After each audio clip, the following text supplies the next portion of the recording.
在家再多待2天吧。啊，奶奶，您就让他去吧，他在家也很无聊，而且我已经跟下面的人打好招呼了，他只负责我一个人的办公室。那还不是一样啊，照样当清洁工。我看你们2个人真是在胡闹。奶奶，这个其实是我的意思。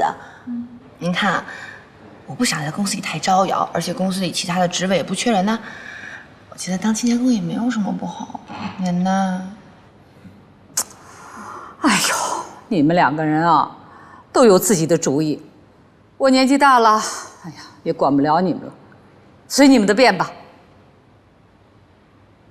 谢谢奶奶。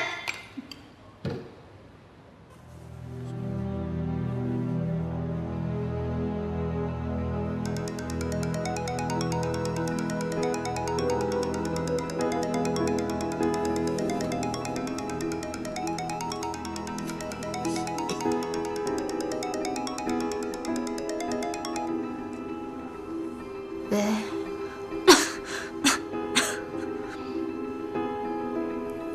我没事。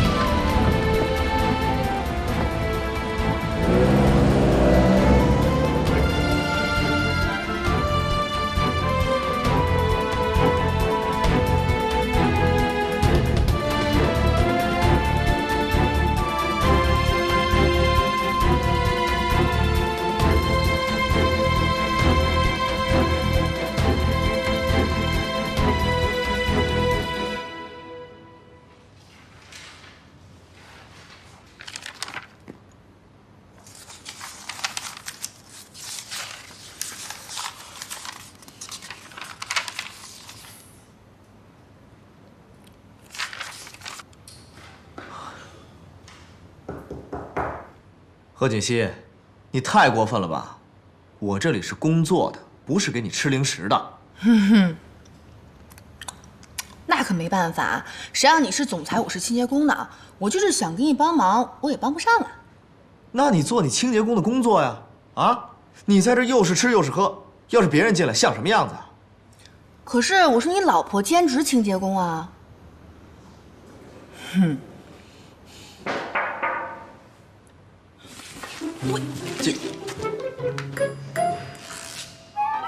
进来。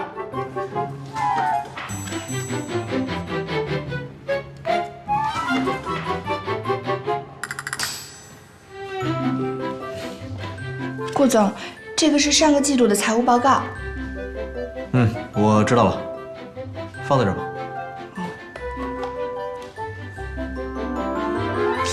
没什么事，你出去吧。哎，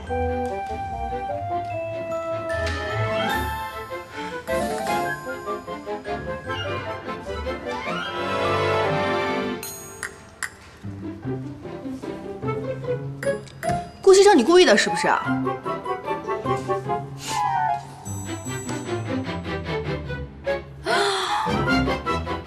天哪，我。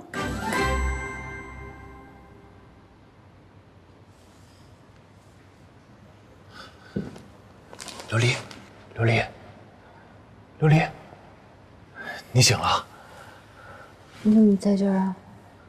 我给你打电话，知道你病了，我就赶过来了。啊，我那儿还有房子的钥匙。我过来的时候，你就一直发高烧。你怎么会病成这样？我现在没事了，你可以走了。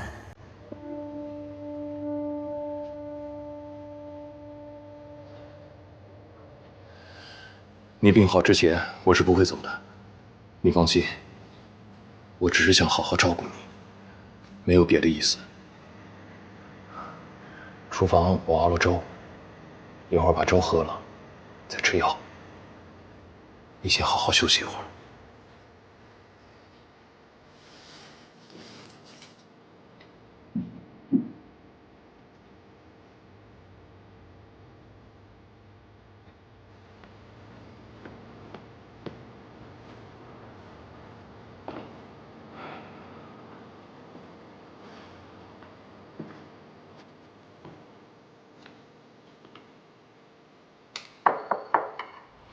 什么呢？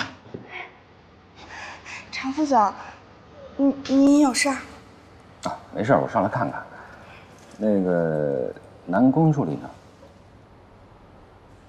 他呀，他已经好几天没来上班了，好像是辞职了。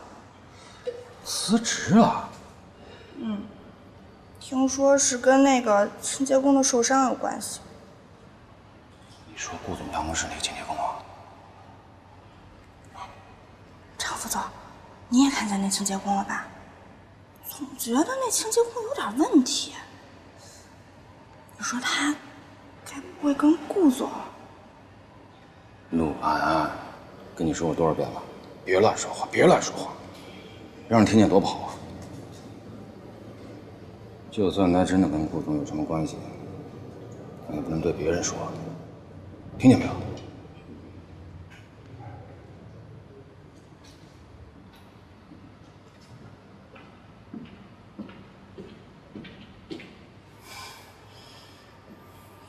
别以为我不知道你过来是找南宫琉璃的。来，喝点水。慢点儿，擦一下。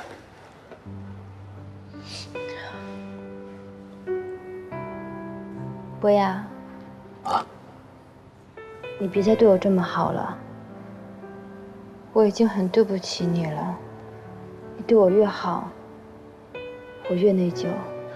你说什么呢？你哪有对不起我？都是我自愿的。就当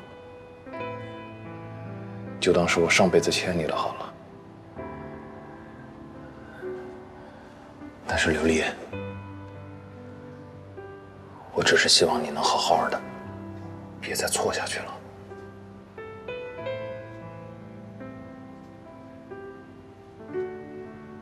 博雅，从小他们都夸我，说我又聪明又漂亮。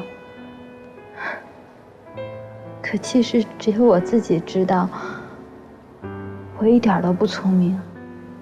你知道我费了多少劲才考上那个大学，如果没有你的帮忙，我也不能那么容易上研究生，那么容易就毕业。可真的直到毕业才知道，一个女人在社会上有多难，不是你努力就行的。有多少人他没有我努力，他没有我的学历，可他们都过得比我好。物质就真的这么重要吗？不重要吗？难道你想跟我结婚之后，还挤在这个房间里，